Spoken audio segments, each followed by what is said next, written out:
First of all, scaling up is not our business. Scaling up is the government's business. Or we should be Reliance. No, we are not Reliant. We are farmers cooperative. So how much the farmers can handle, that's how much we can do. We cannot do more than that. And it should be governable by the farmers. So if it was only me running it, if I am the sole owner and proprietor of that, then maybe I would have tried to make a Reliance. But I am not.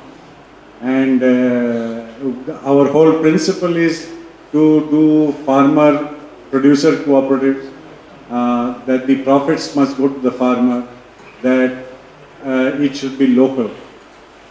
So we are talking about local economy, and we are not talking about international economy and just profits.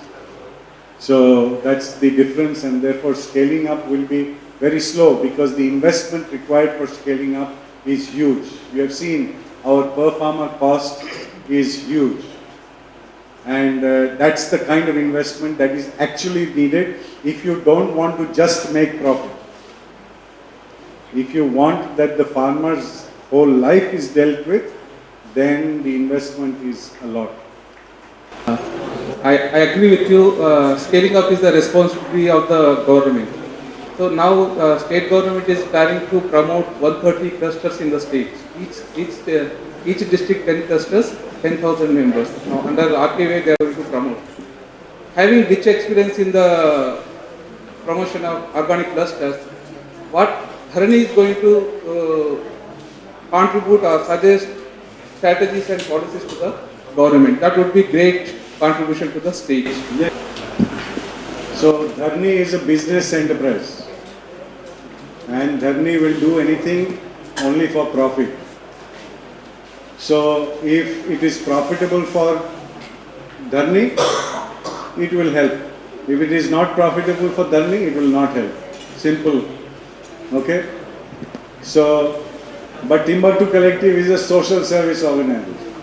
So Timbaktu Collective will help.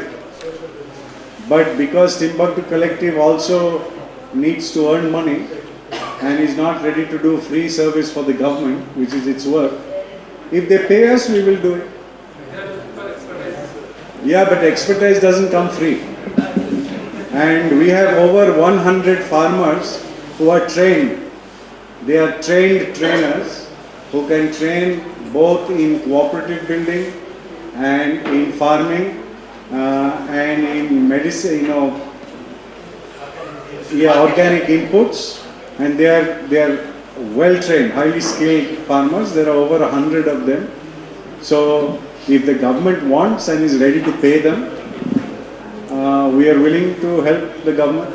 అంటే సేంద్రీయంగా government చేస్తాము, అన్ని క్లస్టర్లు 13 క్లస్టర్లు చేస్తాము, అది 130 క్లస్టర్లు చేస్తామంటారు. కానీ పైనుంచి government చేసినంత మాత్రం రాదు. కింద స్థాయి నుంచి క్షేత్ర స్థాయి నుంచి పోయి చేసినట్లయితేనే దాన్ని మనం ఏమన్నా కానీ చేసుకునేదానికి వీలవుతుంది. అంతేగాని పైన ఏదో వాళ్ళు ఏదో చేస్తున్నారు, ఆ పైన గవర్నమెంట్ చెప్పింది ఇంత డబ్బులు అలాట్ చేసింది, బడ్జెట్లో పెట్టింది అన్నంత మాత్రాన ఇది సేంద్రీయ వ్యవసాయం జరుగుతుందంటే మాత్రం 100% జరగదు. మెయిన్ క్షేత్రస్థాయి నుంచి పోలా. మా పల్లెలే, ఈవెన్ నేనుండే పల్లెలే ఫస్ట్ మేము మా టింబక్తు కలెక్టివ్ ప్రవేశపెట్టినప్పుడు మేము సేంద్రీయంగా చేస్తామంటే ఏంటయ్యా సేంద్రీయంగా చేసేదాన్ని చాలా మంది చూసిన వాళ్ళు ఉన్నారు. అట్లాంటప్పుడు గవర్నమెంట్ ఓవరాల్గా గవర్నమెంట్ ఒక సంస్థ తీసుకొని బాధ్యతగా తీసుకొని వచ్చి చేసింటేనే మేము 8 ఏళ్ళకి 10 ఏళ్ళకి ఈ లెవెల్కి వచ్చినాము. అట్లాంటిది గవర్నమెంట్ ఈరోజు ఊరికే బల్క్గా తీసుకొని 10 కోట్ల బడ్జెట్లో కేటాయించేసి సేంద్రీయంగా చేయకండి అంటే అది అసంభవం, 100% జరగదు అని నా opinion. Agencies like us, Vasan and all our colleagues at Vasan and other places in India, particularly maybe this part of the country, we have been learning several lessons from Timbaktu Collective. It's an inspiration for us to understand what's happening here and how we can replicate some of the good practices here, and then also understand the nitty-gritty of the processes they follow. It has been always a learning experience to be around here.